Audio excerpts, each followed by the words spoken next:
Assalamualaikum warahmatullahi wabarakatuh. Welcome back to my channel.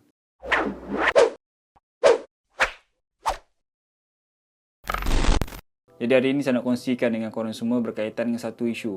Baru-baru ni ataupun yang terdekat ni berlaku satu isu yang sangat bising dalam kalangan khususnya orang Islam ataupun orang Melayu Islam. Yang ada dalam kalangan kita ni seseorang, iaitu seorang lelaki yang mengisytiharkan diri dia ni keluar daripada agama Islam.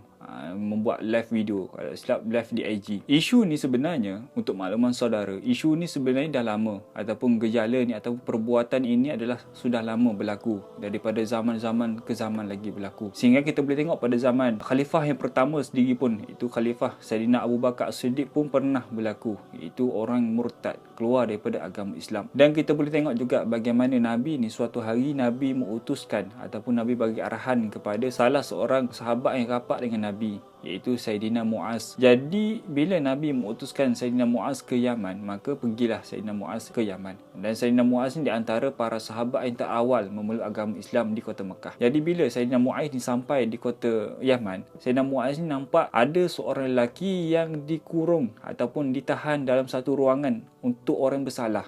Kalau sekarang lock up lah. Maka Saidina Muaz ni tanya kepada orang setempat, orang yang menyambut Saidina Muaz pada ketika itu, kenapa lelaki itu berada dalam lock up? Kenapa lelaki itu berada dalam tahanan? Apa kesalahannya? Maka dijelaskan kesalahannya adalah dia murtad daripada agama. Kata Saidina Muaz, aku tidak akan mentadbir ataupun aku tidak akan sesekali duduk dalam pentadbiran selagi mana lelaki itu tidak diajak, tidak dipujuk ke arah agama Islam, tidak dinasihat untuk kembali kepada agama Islam. Yang pertama. Yang kedua, kata Saidina Muaz, kalau diberi nasihat berkali-kali, 3-4 kali, dia tetap tak nak terima nasihat kita untuk kembali kepada agama Islam, maka dia tu dibunuh. Maka dua item ni, item yang besar yang diberitahu oleh Saidina Muaz. Yang pertama sekali, bila ada orang tu murtad, bila ada orang keluar daripada agama Islam, pertama sekali kita kena nasihat dulu, kena bagi peringatan, kena pujuk dia dahulu untuk masuk kepada agama Islam balik, untuk kembali kepada fitrah yang asal. Yang kedua, kalau diberi peringatan, ada setengah pendapat mengatakan 3 kali, diberi nasihat 3 kali berturut-turut ataupun diberi nasihat selama 3 kali, kalau dia tak nak dengar,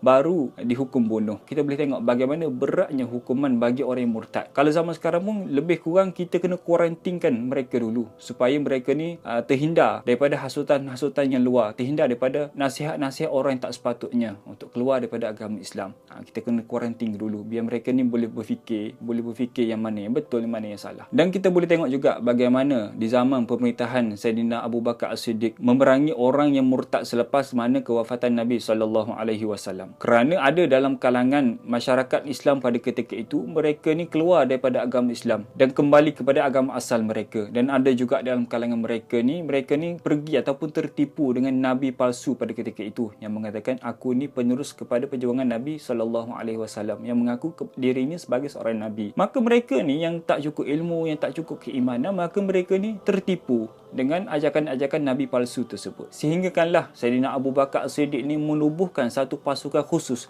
untuk memerangi golongan-golongan yang murtad kepada agama Allah Subhanahu Wa Taala. Dan kita boleh tengok isu ni, isu murtad ni bukan isu yang kecil, bukan isu yang main-main, bukan isu yang kita boleh sembang kena kopi, boleh bersuka-suka, bukan. Kalaulah isu ni tidak penting, tidaklah Saidina Abu Bakar As-Siddiq ni menubuhkan satu pasukan yang khusus semata-mata nak memerangi mereka yang murtad. Dan kita boleh tengok juga pada zaman dulu, mereka ni nak murtad, mereka ni nak keluar daripada agama Islam sangat-sangat malu. Baginya itu sebagai aib bagi mereka yang keluar daripada agama Islam. Tapi sekarang lain. Sekarang ada dalam kalangan kita ni sanggup buat live video, live FB, Instagram, YouTube dan sebagainya, mengatakan, mengisytiharkan diri dia ni keluar daripada agama Islam. Mereka tak malu nak mengatakan demikian. Mereka ni seolah-olah tak malu nak beritahu kepada satu dunia yang dia ni dah keluar daripada agama yang sebetulnya itu adalah agama yang benar. Jadi ada juga perbincangan yang mengatakan sebab apa mereka ni sanggup keluar daripada agama Islam, sanggup murtad. Boleh jadi di belakang mereka ni ada NGO, ada supporter, ada backup